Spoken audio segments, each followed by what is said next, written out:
Muchísimas gracias por la presentación. Tengo que decir que para mí es un honor ser la primera ponente de este ciclo prestigioso de seminarios. Sé que me han precedido científicos muy importantes de nuestro país, por lo tanto para mí es un honor. Es la primera vez que estoy en Ciudad Real, de hecho, y qué mejor motivo que venir aquí para hablar de ciencia, ¿no? Y de lo que hacemos en mi grupo de investigación.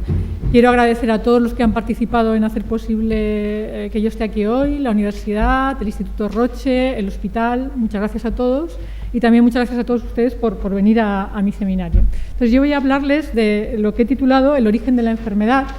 Muchas veces me preguntan, ¿y a qué enfermedad te refieres? ¿Al cáncer? No me refiero a ninguna enfermedad en concreto, me refiero a la enfermedad en general.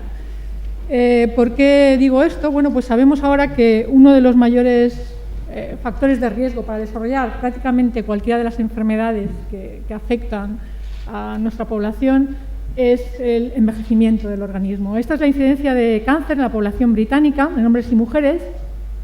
Y pueden ver, bueno, pues que el cáncer, a pesar de que también sabemos que hay cáncer infantil, el cáncer infantil es una enfermedad rara. El cáncer empieza a ser prevalente a partir de los 40, 50 años como enfermedad asociada al proceso de envejecimiento. Pero si miramos la enfermedad cardiovascular, que son cáncer y cardiovascular las dos principales causas de muerte en nuestra sociedad, también de nuevo es la población británica, pueden ver que es muy parecido, tanto en hombres como en mujeres, es a partir de los 40, 50 años cuando empieza a aumentar la incidencia de enfermedad cardiovascular. Lo mismo sería para neurodegenerativas, diabetes, bueno, la inmensa mayoría de las enfermedades, excepto quizá las enfermedades comunicables, las enfermedades infecciosas. Entonces, esto bueno, pues es un problema científico interesante, porque el proceso de envejecimiento lleva a que haya mayor incidencia de enfermedades, pero también es un asunto socioeconómico importante. De hecho, la Comisión Europea, en el programa Horizonte 2020, uno de lo que llaman los grandes retos de la sociedad europea es el envejecimiento saludable. Esto es así porque está ocurriendo un cambio demográfico importante en España y en la Comunidad Europea. Voy a enseñar los datos para España. Es un estudio de la Fundación General del CSIC del 2010. En el 2009, en España, pues había un 17% de la población que tenía más de 65 años, pero la predicción para 2050 es que un tercio de la población española tendrá más de 65 años, una edad a la cual la incidencia de estas enfermedades que he mencionado antes es alta. Por lo tanto, es muy importante entender este proceso de envejecimiento y cómo contribuye la enfermedad. Esto se publicó recientemente, es cómo va a evolucionar la pirámide de la población española, en este caso es España, en hombres y mujeres, y se puede ver claramente cómo para el 2050 pues la mayor parte de la población, no la mayor parte, una parte importante de la población estará por encima de los 65 años en nuestro país. Por lo tanto, esto es un problema interesante. En mi grupo, de hecho, estamos interesados o nos hemos centrado durante los últimos 20 años, como se ha mencionado, en intentar entender cuáles son las bases moleculares de este proceso de envejecimiento para entender la enfermedad. Entonces, la manera de pensar que tenemos en mi grupo y otros grupos que trabajamos en el mismo problema es que cuando somos jóvenes o de edad todavía temprana, la enfermedad es rara. Es cuando ocurre el proceso de envejecimiento, que ya definiremos qué es este proceso de envejecimiento a nivel molecular, cuando podemos considerar que este envejecimiento es la causa y la enfermedad es la consecuencia de esta causa, que es el proceso de envejecimiento. Sabemos que este envejecimiento tiene causas genéticas y ambientales. Hasta el 80% puede ser contribución ambiental, el 20% aproximadamente genético. Y básicamente lo que pensamos es que si conseguimos entender cuáles son estas causas, se podrían diseñar estrategias terapéuticas que serían capaces de alargar el tiempo de vida de juventud, lo que se llama en inglés el health span, o sea, tiempo de vida saludable, y así retrasar la aparición de distintas enfermedades como cáncer, cardiovascular, etc. Porque lo que pensamos es que cáncer y cardiovascular no son tan diferentes, tienen un origen común, un origen molecular común, que es el que intentamos estudiar y que voy a estar hablando a lo largo de mi charla. También el entender realmente cuáles son estas causas nos permitirá tener buenos biomarcadores para la prevención y prognosis de enfermedades a nivel individual. En el caso del cáncer, uno de los grandes problemas del cáncer es que no sabemos predecir en muchos casos qué individuos tienen más riesgo de cáncer, excepto en algunos cánceres de origen genético muy concretos. Esto es un cambio hasta cierto punto de paradigma, y aquí hablando sobre todo a médicos, pues entiendo que a lo mejor mucha gente esto le puede parecer un poco ortodoxo. Pero lo que pensamos, como digo, es que hasta ahora, cuando se piensa en desarrollar estrategias terapéuticas, que todavía sigue siendo así, la mayor parte de las terapias que se dan son específicas para cada enfermedad, es decir, hay tratamientos para cáncer, arteriosclerosis, neurodegeneración, etcétera. Lo que estoy hablando es de otro tipo de intervenciones terapéuticas que van realmente a incidir sobre este proceso molecular de envejecimiento, que a su vez, incidiendo sobre este proceso, se incidirá no en una, sino en muchas enfermedades a la vez. Esa es la hipótesis. Y ahora lo que voy a intentar demostrarles en mi charla es que esto es algo pues, que tiene una evidencia científica muy sólida. ¿Cuáles son estas causas moleculares del envejecimiento? Yo tuve la suerte de participar en esta revisión que se publicó en el 2013 en la revista Cell, donde también participan otros científicos españoles, López Otín y Manuel Serrano, donde identificamos aquellas causas moleculares que tienen una evidencia genética muy sólida de que realmente son importantes en este proceso de envejecimiento celular. O sea, que se ha demostrado que se puede alterar la velocidad de envejecimiento en organismos complejos como un ratón, alterando estos procesos. Uno de estos procesos, de estos hallmarks, es el acortamiento de los telómeros.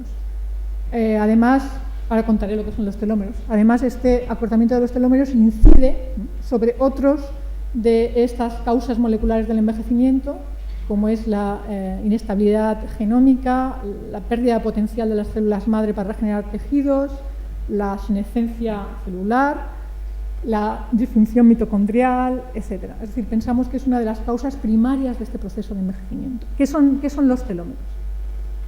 Los telómeros son el material que hay al final justo de los cromosomas. Los cromosomas es donde está el ADN, y justo en la parte del final hay una secuencia repetida que sabemos desde los años 40 del siglo pasado por el trabajo de Barbara McClintock y Herman Miller, que son esenciales para la estabilidad de los cromosomas, de tal manera que cuando ellos físicamente quitaban la parte del final del cromosoma, veían que los cromosomas se volvían inestables. Son esenciales, por lo tanto, para la estabilidad de nuestro material genético. Sabemos también que con el proceso de división celular se tiene que duplicar el material genético, esta es la esencia de la vida, la duplicación del material genético, y también sabemos que justo no se duplica perfectamente. Esto lo apuntó por primera vez Jim Watson en los años 70, el descubridor de la estructura de la hélice del ADN, pero justo por cómo está diseñada la maquinaria de copia, la célula hija no heredaría una copia completa, sería un poco más corta justo por los extremos. Si esto lo vamos multiplicando por el número de divisiones crecientes, esto implica que pues los telómeros se irían perdiendo asociados al proceso de la división celular. Obviamente, si no hubiera nada que compensara esto, no sería posible la vida. Al cabo de una generación o pocas generaciones, no sería posible mantener las especies debido a este problema de inestabilidad genómica.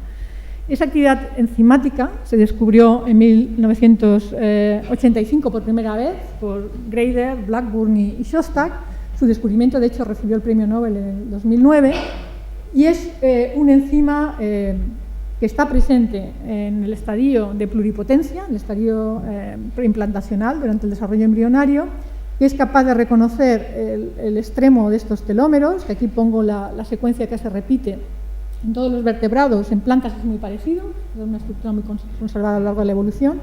La telomerasa es capaz de reconocer el extremo de los cromosomas y, copiando una molécula de RNA que tiene integrada como parte de la enzima, pues sintetiza de nuevo secuencias teloméricas de esta manera, compensando en este caso reseteando la longitud telomérica del embrión. Después del nacimiento, al semana aproximadamente, la actividad de esta enzima se silencia en la mayor parte de los tejidos adultos, con excepción de algunos compartimentos de células madre que tienen que proliferar para regenerar tejidos, pero en todos los compartimentos, tanto células madre como tejidos normales, los telómeros se van acortando, y cuando los telómeros llegan a una longitud crítica, esto induce la muerte celular o senescencia, y esta es una de las causas moleculares de por qué se produce el envejecimiento celular y la enfermedad, que esto es lo que voy a intentar demostrarles en mi charla. Sabemos que reintroduciendo telómeras a una célula normal sana es suficiente para hacerla inmortal. ¿de acuerdo? Con lo cual, esto es uno de los factores limitantes. Sabemos que en nuestro organismo, desafortunadamente, hay algunas veces células inmortales. Estas son las células del cáncer. En el cáncer, lo que tienen que hacer las células del cáncer, de hecho, para que se produzca la enfermedad como tal, es reactivar la telomerasa. Es decir, de manera aberrante tienen que reactivar la telomerasa para mantener sus telómeros jóvenes y ser capaces de dividirse más de lo normal. Esta es otra manera de ver el problema. Si miramos la longitud telomérica versus la edad de un individuo, sabemos que los telómeros se acortan en todos los órganos y tejidos, incluyendo las células madre. La idea es que cuando los telómeros se acortan por debajo de una longitud crítica, esto produce disfunción a nivel de células madre y tejidos y contribuye a la aparición de la enfermedad. El cáncer también se ha asociado con telómeros cortos, pero a diferencia de otras enfermedades asociadas al envejecimiento, el cáncer, para realmente ser una enfermedad letal, las células tienen que ser inmortales, tienen que ser capaces de dividirse infinitas veces. En el Parkinson no, en el Alzheimer no, pero en el cáncer sí. Y esto lo hacen reactivando la telomera, ¿de acuerdo? Sabemos ahora, la primera vez de hecho que se demostró que esto era suficiente para causar envejecimiento fue con la generación de ratones deficientes en actividad telomerasa, que lo mencionaré a continuación, pero ahora sabemos que hay humanos, personas que tienen una serie de patologías, se llaman síndromes teloméricos, son personas mutantes para telomerasa o para proteínas que son importantes en el mantenimiento de los telómeros.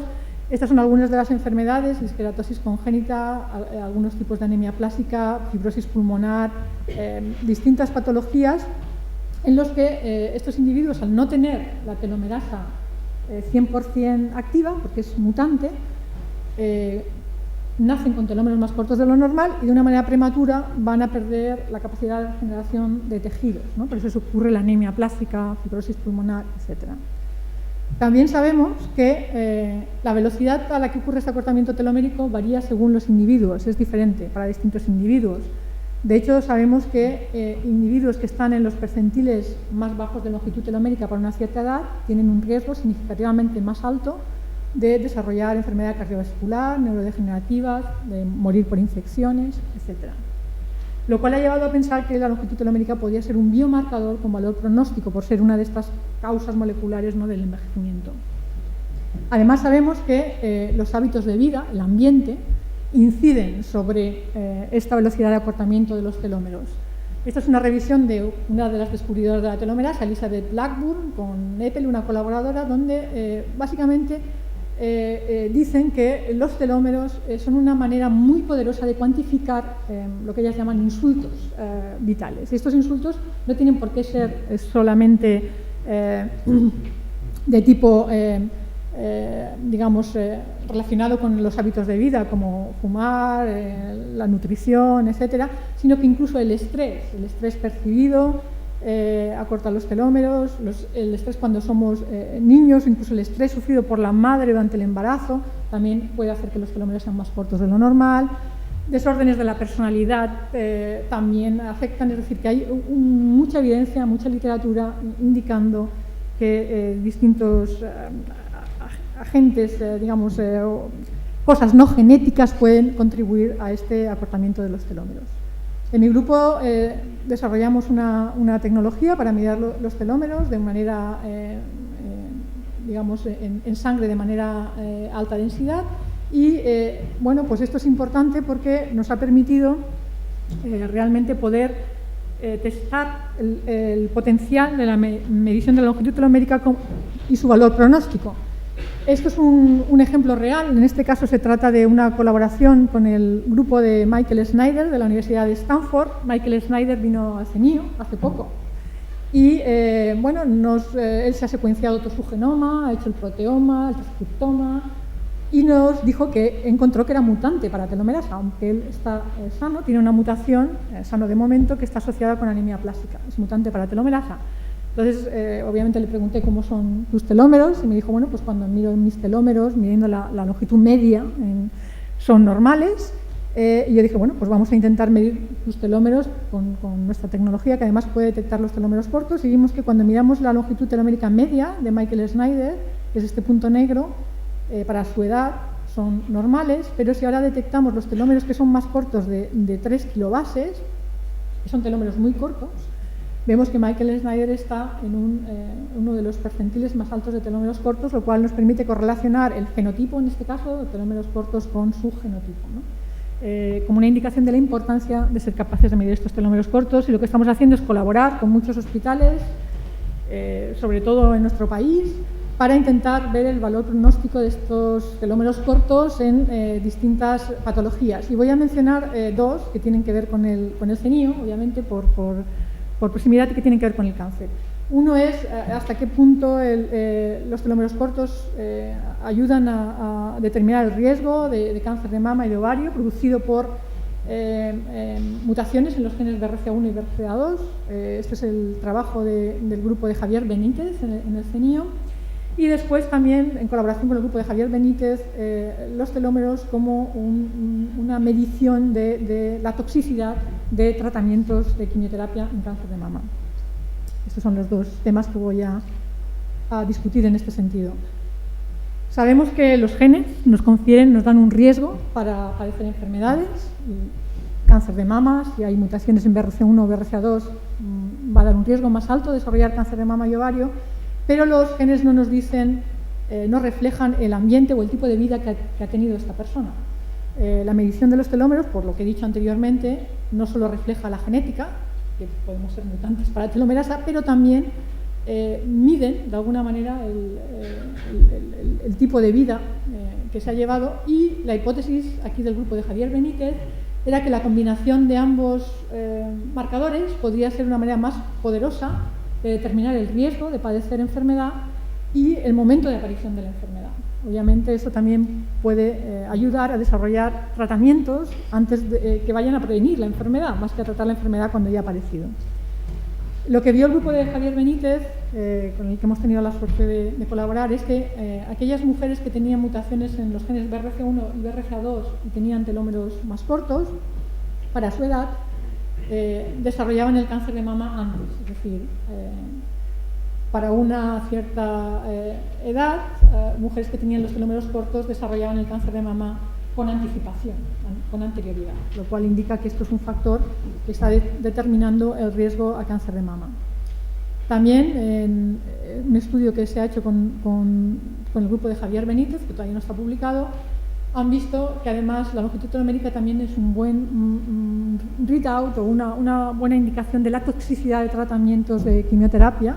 En este caso se pueden ver distintos protocolos de tratamiento de cáncer de mama, y esta es la longitud telomérica inicial de las personas que están en estos tratamientos. Durante el tratamiento los telómeros se acortan brutalmente y se tarda como 1 año y medio en volver a recuperar esta longitud telomérica. Esto es un ejemplo del poder de este tipo de determinaciones, en este caso para pues bueno, ver la toxicidad de distintos tratamientos. ¿Qué podemos hacer si realmente somos capaces de determinar que una persona tiene telómeros más cortos y tiene mayor riesgo de padecer enfermedades? Es decir, cómo rejuvenecer estos telómeros para prevenir la enfermedad. Mi grupo de investigación ha estado centrado sobre todo en generar modelos de ratón modificados genéticamente para demostrar la importancia de los telómeros en la enfermedad.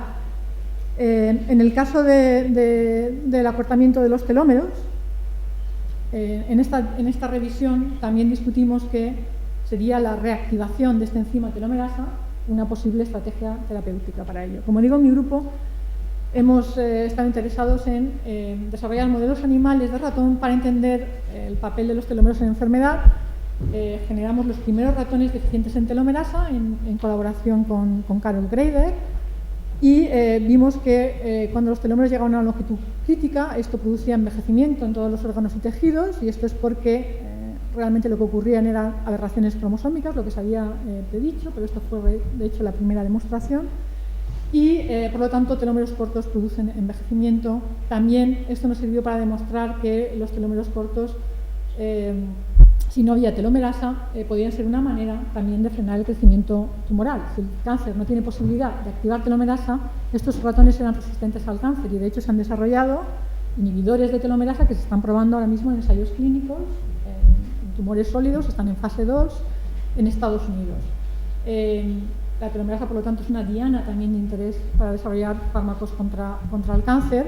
Sin embargo, bueno, pues, si se inhibe la telomerasa, pues pensamos que puede haber unos problemas. Uno es que desde que se inhibe la telomerasa hasta que muera la célula tumoral se tienen que acortar los telómeros, con lo cual no va a ser algo que mate inmediatamente las células tumorales. Y después, que sabemos que los tumores son muy heterogéneos y quizá un inhibidor de telomerasa pueda estar seleccionando por clones de células tumorales que tienen telómeros más largos, que además seguramente serán lo que se llaman las células iniciadoras del cáncer, que tienen más características de células madre. Por lo tanto, también, esto es un ejemplo de esto, no sé, no lo veis muy bien, pero esto es, en mi grupo tenemos la posibilidad de determinar la longitud telomérica a nivel individual, de célula individual, en cortes de parafina. Esto es un corte de parafina de un tumor de piel de tipo basal, humano, y en rojo son células que tienen telómeros muy largos, en azul telómeros muy cortos, para mostrar la heterogeneidad de longitud telomérica que hay dentro de los tumores, ¿no? Y por lo tanto la preocupación de que esto pueda funcionar. Por lo tanto, en mi grupo, y aunque no voy a hablar de ello en detalle porque no tengo tiempo, también estamos ahora buscando el potencial de inhibición no ya de la telomerasa, que esto ya hay inhibidores que están en ensayos clínicos, sino de unas proteínas que se llaman shelterinas, que son las proteínas que se unen al telómero y las que ejercen la función de protección. ¿De acuerdo?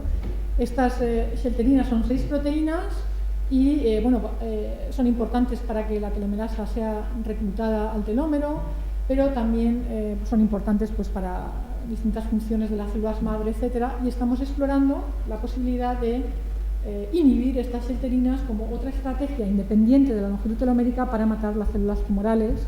Pero esto es un trabajo que, bueno, quizá en otra ocasión les contaré. Voy a seguir con mi discurso, ¿no? Con mi hipótesis, que es el ver si realmente con una sola intervención terapéutica que enlentezca este proceso de envejecimiento podemos retrasar no una, sino muchas patologías. Entonces, la pregunta es, ¿la telomerasa, la activación de telomerasa en organismos adultos puede retrasar el envejecimiento fisiológico en un mamífero? Obviamente esto lo hacemos en ratones. Y en mi grupo pues, hemos estado empecinados en ello desde hace bastante tiempo.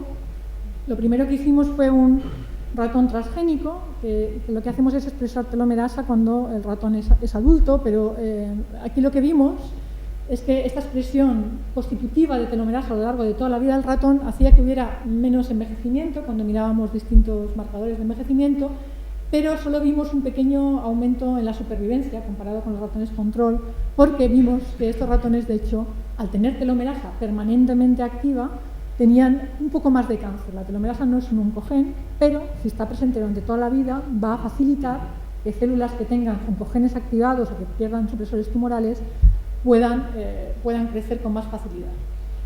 Sin embargo, esto, de hecho, demostramos que era así unos cuantos años más tarde, y lo que hicimos para demostrarlo fue combinar la activación de telomerasa, o sea, hicimos ratones transgénicos para telomerasa, pero que a la vez eran más resistentes al cáncer. Estos son ratones transgénicos, están modificados genéticamente, toda su vida tienen más telomerasa y tienen mayor cantidad de estos supresores tumorales, que son muy importantes, como P53, P16, P19A. Son genes que nos protegen del cáncer porque lo que hacen es eliminar a las células dañadas. En este contexto vimos que había menos cáncer y vimos que había menos envejecimiento. Conseguíamos realmente retrasar muchas patologías asociadas al envejecimiento. Estos ratones tenían mejor tolerancia a la glucosa, mejor coordinación, bueno, una serie voy a enseñar algún ejemplo de estos. Los ratones tenían telómeros más largos y menos acumulación de daño con el envejecimiento, ya que los telómeros cortos lo que hacen es producir daño. Y veíamos que vivían de media un 40% más. Esto es el experimento que hicimos. Los ratones controles, esta es la supervivencia normal de los ratones controles, wild types normales. Y cuando mirábamos la supervivencia de estos ratones que tenían las 3 modificaciones genéticas, veíamos que vivían de media un 40% más. Estábamos haciendo que la mayor parte de los ratones llegaran a la vida máxima de la especie. Sería como hacer en humanos que la mayor parte llegáramos a los 115 o 120 años. Esto se puede ver muy bien si miramos lo que se llama en inglés el health span. Health span, que recordar que en humanos podríamos pensar que el health span son 40-50 años. A partir de ahí empiezan muchas enfermedades. En ratones es solo un año. Durante el primer año de vida prácticamente ningún ratón se muere de enfermedades. A partir de un año los ratones empiezan a morirse de cáncer y enfermedades asociadas a envejecimiento, etc. Todo ocurre más rápido. Pero en estos ratones triples hemos también triplicado el health span. El primer ratón que muere como 3 veces más tarde, y por eso, como consecuencia de que están sanos durante más tiempo, viven también más de media. Pero la palabra clave no es que estemos haciendo que estos ratones vivan más tiempo cuando están viejos, sino lo que estamos haciendo es alargando el tiempo de juventud de los ratones, la premisa inicial de mi charla. Esto lo demostramos por haciendo una serie de test que miden este proceso de envejecimiento. Uno es un ensayo de coordinación neuromuscular, que medimos la capacidad de los ratones de mantenerse agarrados a la barra sin caerse. Los ratones jóvenes, control, lo hacen muy bien, pero cuando son cronológicamente viejos, pues empiezan a fallar el test. Pero los ratones estos triples, los cronológicamente viejos, hacen el test igual que un ratón joven. Y bueno, hicimos muchas más determinaciones, como tolerancia a la glucosa, etc. ¿Qué querría decir esto si hiciéramos algo parecido en humanos? En humanos, ¿qué relevancia tiene esto para el asunto socioeconómico que he mencionado antes?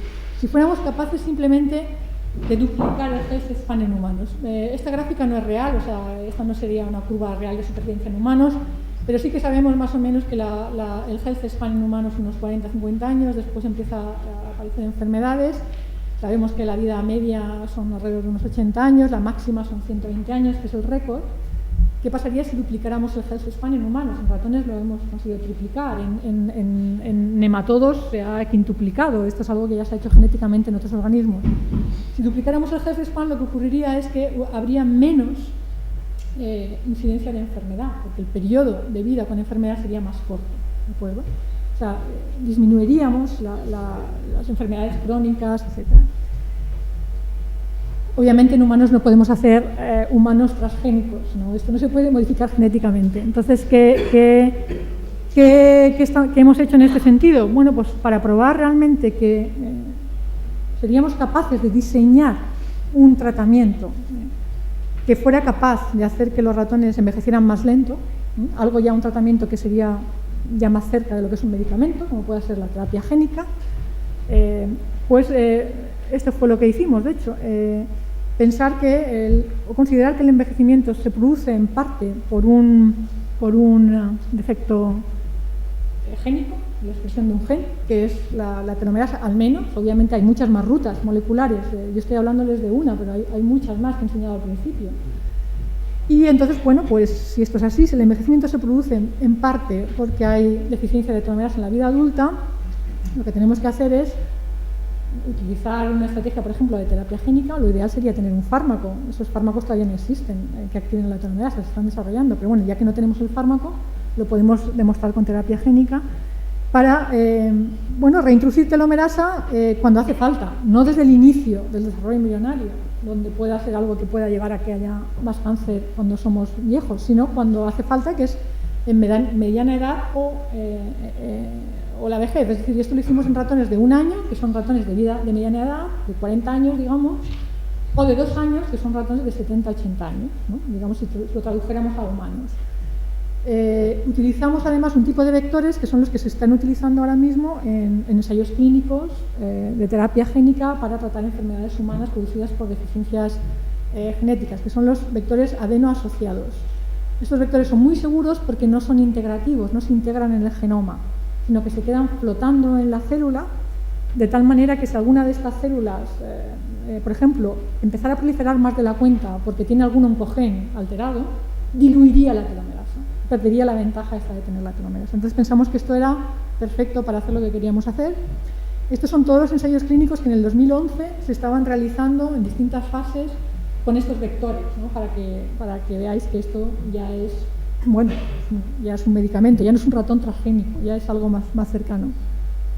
Aunque, como digo, lo ideal sería tener un fármaco, obviamente.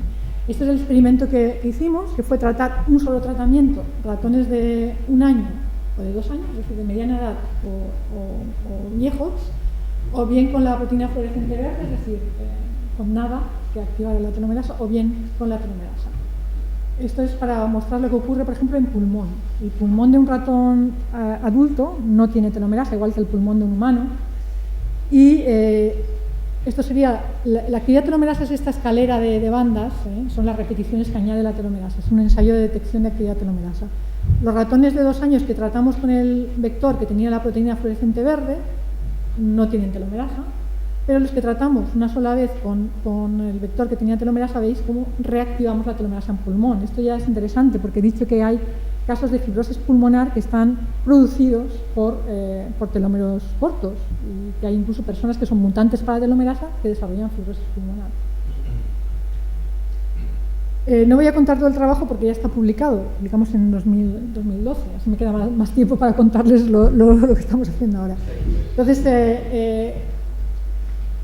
esta es la idea, tratamos con esta terapia génica ratones de 1 año, 2 años, vemos que los ratones tenían telómeros más largos, tenían menos daño y como consecuencia de esto vimos que tenían mejor tolerancia a la glucosa, mejor fitness de la piel, menos declive cognitivo cuando hacíamos test de reconocimiento de objetos, menos osteoporosis, el cáncer aparecía más tarde y también mejor coordinación neuromuscular, etc.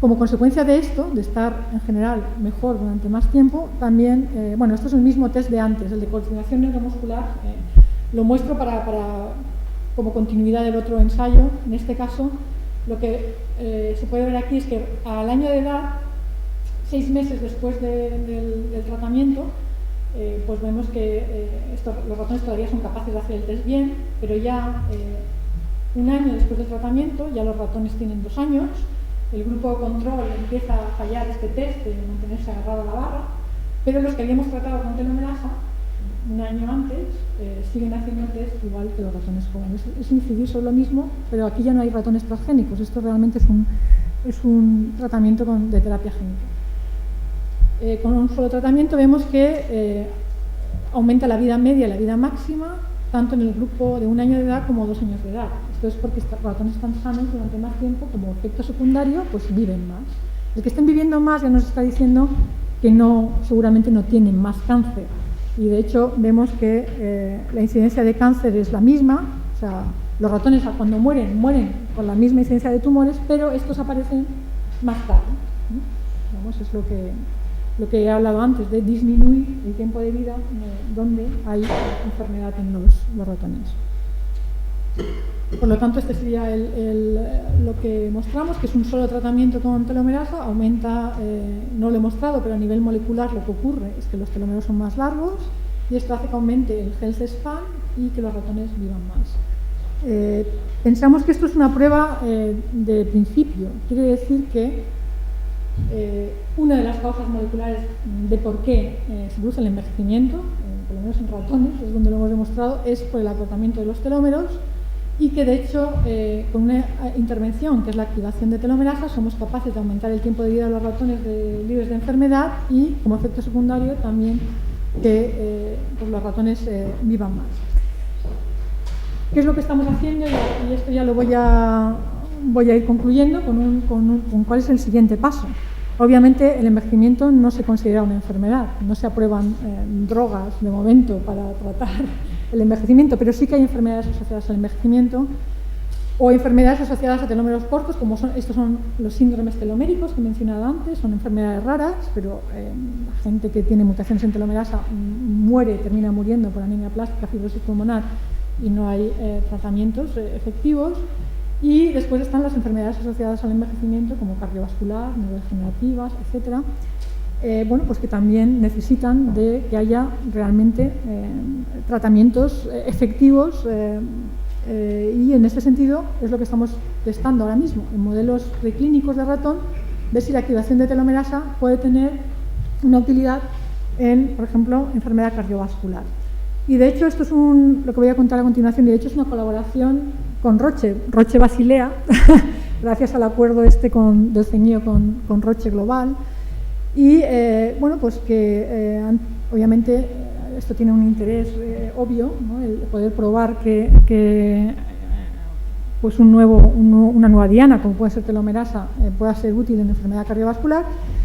Bueno, ¿por qué? Porque el envejecimiento es el mayor factor de riesgo para desarrollar enfermedad cardiovascular, ya lo he dicho antes, en el caso del infarto.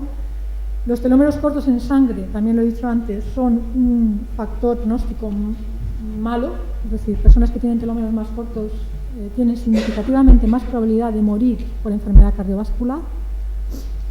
Y después hay una ausencia realmente de tratamientos efectivos y hay un altísimo riesgo de muerte durante el primer año después de un infarto, casi tan alto o más como cuando se diagnostica un tumor maligno. Es decir, aquí también hay necesidad de que haya nuevos tratamientos.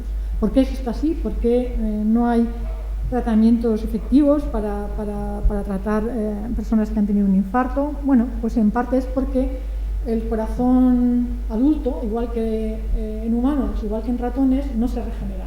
Cuando hay un daño, como puede ser un infarto de miocardio, no ocurre regeneración, sino lo que ocurre es una reacción de fibrosis y remodelado que hace que el corazón no funcione igual que antes, y esto eventualmente pues, puede producir la muerte.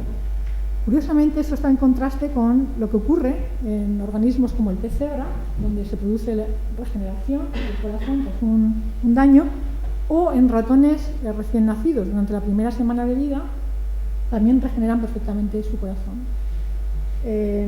Esto lo resumo aquí. Cuando los ratones son adultos y hay un daño, se produce muerte celular, pero después, en vez de regeneración con cardiomiocitos, lo que hay es un crecimiento de los fibroblastos y una fibrosis, y esto produce el fallo cardíaco. Pero en los ratones neonatales, durante la primera semana de vida, cuando se produce esta muerte celular, después hay un proceso de realmente regeneración, ¿no?, asociado con proliferación de los cardiomiocitos.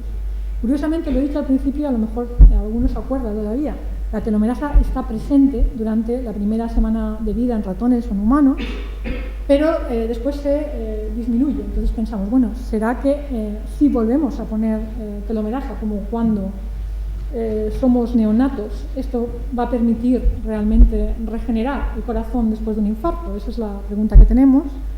Este es, de hecho, mi primer trabajo con Carol Greider, cuando estuve de postdoctoral en Cold Spring Harbor, y aquí lo que habíamos hecho era clonar uno de los genes de la telomerasa y demostrar que se downregula durante los primeros días después del nacimiento en hígado, en cerebro, en riñón y bueno, también en corazón. Es decir, la telomerasa se inhibe tras el nacimiento.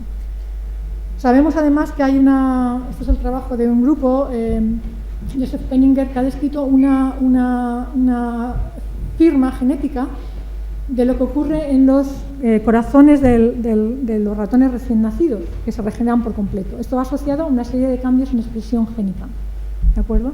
Y esto lo vamos a tener en mente para ver si cuando metemos la telomerasa esto hace que el corazón vuelva a regenerar. Entonces el experimento que hicimos fue el siguiente: inducir infartos en ratones adultos, ¿de acuerdo?, de un año, lo hacemos ligando las arterias. Esto va a producir un daño cardíaco, se produce la muerte de cardiomiocitos por apoptosis, se repuebla la zona del daño con fibroblastos, y esto hace que se forme una cicatriz, la fibrosis, y hace que se alteren las funciones del corazón, se altere el metabolismo, por ejemplo, aumenten los niveles de urea en sangre y pues aumenta el riesgo de muerte por fallo cardíaco. ¿De acuerdo? Esto lo saben ustedes mejor que yo, porque seguro que aquí hay alguien que hace cosas de cardiología.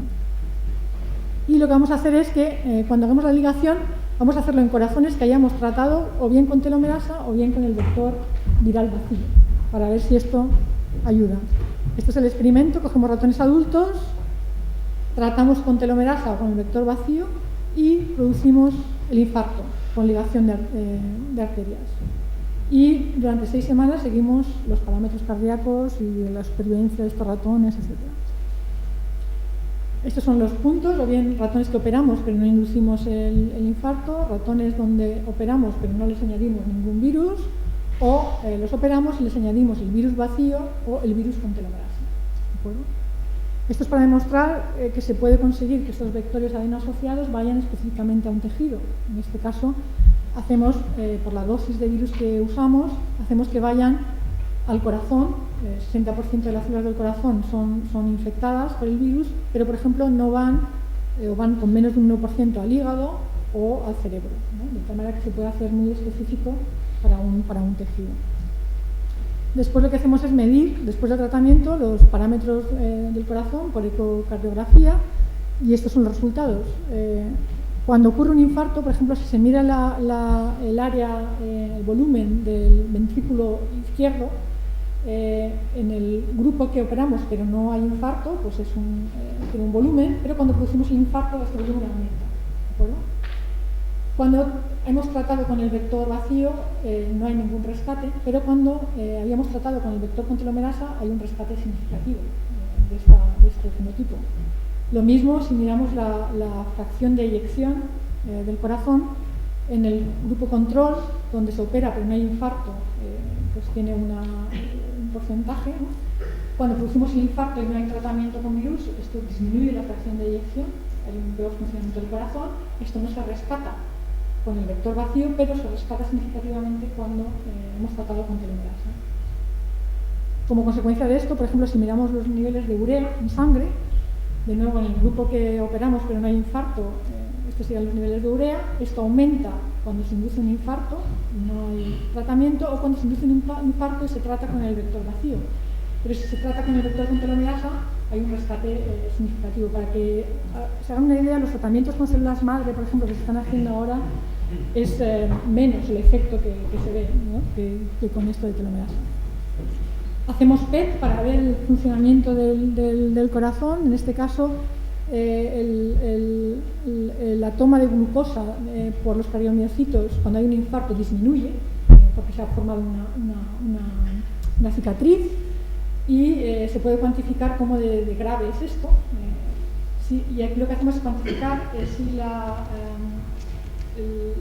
toma de glucosa se interrumpe en menos de un 50% o en más de un 50% del área. Y vemos que en los casos de severos, donde hay una cicatriz todavía más grande, porque hay menos toma de la glucosa en el PET, vemos que está significativamente, digamos, aliviado, ¿no? En los ratones que se ha tratado con telomerasa. La prueba de fuego es que estos ratones viven más, estamos realmente haciendo que se mueran menos de infartos, y la respuesta es que hay un aumento de 20% en la supervivencia de 6 meses en los ratones que hemos tratado con el vector que tiene telomerasa comparado con el grupo control. Cuando matamos al final del experimento de los ratones, miramos fibrosis con marcadores de fibrosis como el Mason-Tricon, y se puede ver también que el área de fibrosis es rescatada, o sea, este sería el infarto tratado con un vector vacío o con telomerasa, y se ve que se rescata significativamente cuando hemos puesto telomerasa. Había dicho antes que hay una firma de genes que está asociada con la regeneración del corazón, y nosotros estudiamos qué pasa cuando ponemos telomerasa, y vemos que esta firma de genes asociados con regeneración están enriquecidos también en los corazones que hemos tratado con telomerasa. Los genes que se regulan asociados con este proceso de regeneración están significativamente también disminuidos en los corazones donde hemos tratado con telomerasa. Esto, junto con los datos de fibrosis que he enseñado, indican que pueda estar habiendo más regeneración en los corazones que tienen telomerasa, como un corazón neonatal, es decir, cuando hemos aumentado la telomerasa. De hecho, cuando intentamos mirar cardiomiocitos que están ciclando, que están dividiéndose o están en el ciclo celular, que esto se puede mirar mirando un marcador, Ki67, vemos que hay más cardiomiocitos ciclando en el corazón que tiene telomerasa alta, lo cual también estaría de acuerdo con que se está fomentando la regeneración. Y vemos también que los telómeros pues, son más largos. Bueno, pues esto sería el resumen. En este caso ya no estamos hablando de envejecimiento como algo global, sino de una enfermedad asociada al envejecimiento. Cuando tratamos con estos vectores que tienen telomerasa, bueno, pues hemos demostrado que tienen un tropismo excelente por el corazón, que mejoran los parámetros cardíacos, hay menos severidad del infarto, porque hay menos fibrosis. Como consecuencia de esto hay más supervivencia, un 20% más a 6 meses, y vemos que hay un cambio de la expresión génica hacia una, digamos, firma más regenerativa. Y ya concluyo con esta diapositiva, que es un cuadro que hay en el Museo del Prado, de un pintor renacentista alemán, Hans Baldung, o Grier, también se llamaba como apodo, que representa obviamente las edades del hombre, en este caso yo creo que es más bien las edades de la mujer, ¿no? Y bueno, pues se ve este proceso de envejecimiento. En la pintura renacentista, la pintura renacentista no, en general, el reloj es una medida obviamente del paso del tiempo. Yo espero haberles convencido de que el medir la longitud de los telómeros es una especie de reloj que hay en nuestras células, que está determinando el número de veces, está determinando cómo de rápido estamos gastando la vida, ¿no? En este caso la vida sería la longitud de los telómeros. En la pintura renacentista, es lo que quería decir antes, las lechuzas son un símbolo de la capacidad para ver el futuro, ¿no? Aquí obviamente la lechuza nos está diciendo: cuidado, que lo que va a pasar al final es que vas a envejecer y te vas a morir, aunque tú cuando eres joven ni eso ni lo pienses, ¿no? Es la capacidad para prevenir. Creo que la longitud médica y los telómeros también pueden ayudarnos a saber para prevenir. En este caso, por supuesto, el ejemplo del cáncer de mama, pero seguramente puede haber otras enfermedades que se podrían beneficiar de tener biomarcadores que nos indiquen este proceso de envejecimiento, cómo de rápido va. Y finalmente, obviamente, el sueño es intentar pues volver para atrás, ¿no? O por lo menos hacer que no se vaya para adelante tan rápido. Y espero pues haber también, con los experimentos que he mostrado, primero con ratones transgénicos y después ya con terapia génica, que es posible realmente modular este proceso de envejecimiento, ¿no? Y termino aquí con la gente del grupo que ha hecho ese trabajo, en particular Christian Barr y Bruno Bernades, y finalmente la financiación de mi grupo en este momento. Muchas gracias.